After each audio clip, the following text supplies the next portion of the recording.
I'm back. This is the runway rerun, my second marathon attempt, once again at Manston Airport, the place I learned to fly 30 years ago. Now, when I tried this in July 2025, the heat was too much for me. It was around 30 degrees temperature. I finished at the half marathon point. It is so hot. Look at the heat on that runway. Today, in March 2026, I won't have that excuse because it is freezing. It's 3 or 4 degrees Celsius.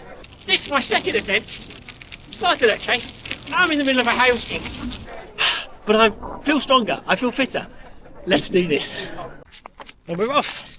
I'm right at the back, my favourite place. So now I need to concentrate and get into a nice rhythm. Put the music on, coast along, just enjoy it. Fasten your seatbelt and prepare for takeoff. Having Rootie, take a seat. So appropriately, I'm running into wind the same direction as I first took off solo on this very runway. Lap 1, feeling good so far. Runway 28, Manston, where I first learned to fly. Halfway, must be about lunchtime, it's been 3 hours. The sun is now across me instead of down the runway. It's going okay. I'm definitely in a better place than I was at the end of the last one because I'd finished at half marathon distance. And I can still run at the moment, which is good. So as a new runner, I don't have very much advice if you're training for your first marathon, like I've been. But the one thing I would say is the best thing I've done is to get gait and form analysis from a running coach.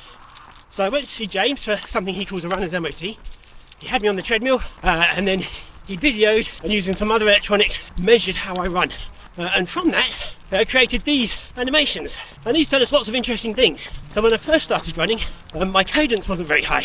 That meant my foot spent a long time on the ground, which absorbed energy more. So by increasing my cadence, I could find running easier. The other thing he said was my foot was landing a long way in front of my body. Now I'd have assumed that was a good thing.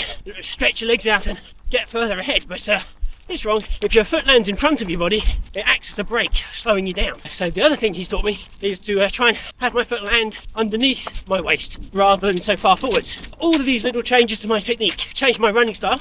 Essentially, less likely to get injured, using less energy for each step, and therefore finding more comfort in the distances I run.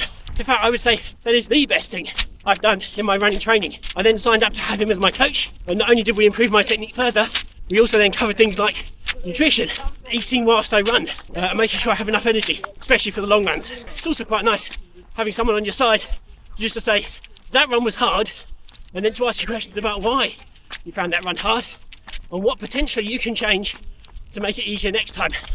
So if you're starting your running journey like I've been, I highly recommend finding a coach that can do gait form analysis.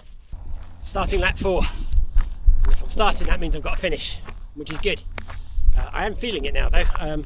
This gravel section running up to the checkpoint, I couldn't actually run on it. It just feels too uncomfortable and too slippy, and yeah, I am wearing out. But walk this bit and then I think walk run for the 10k or so that I've got to do.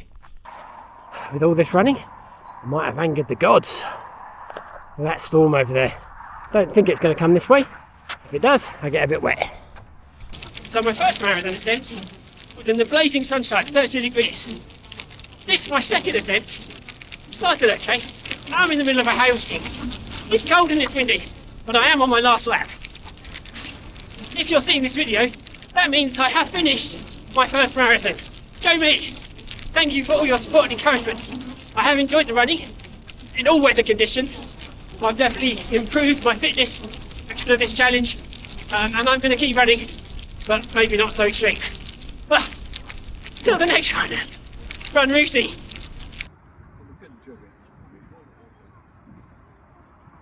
What do we say at the end of the video? Run Rootie. I know how hard that must have been.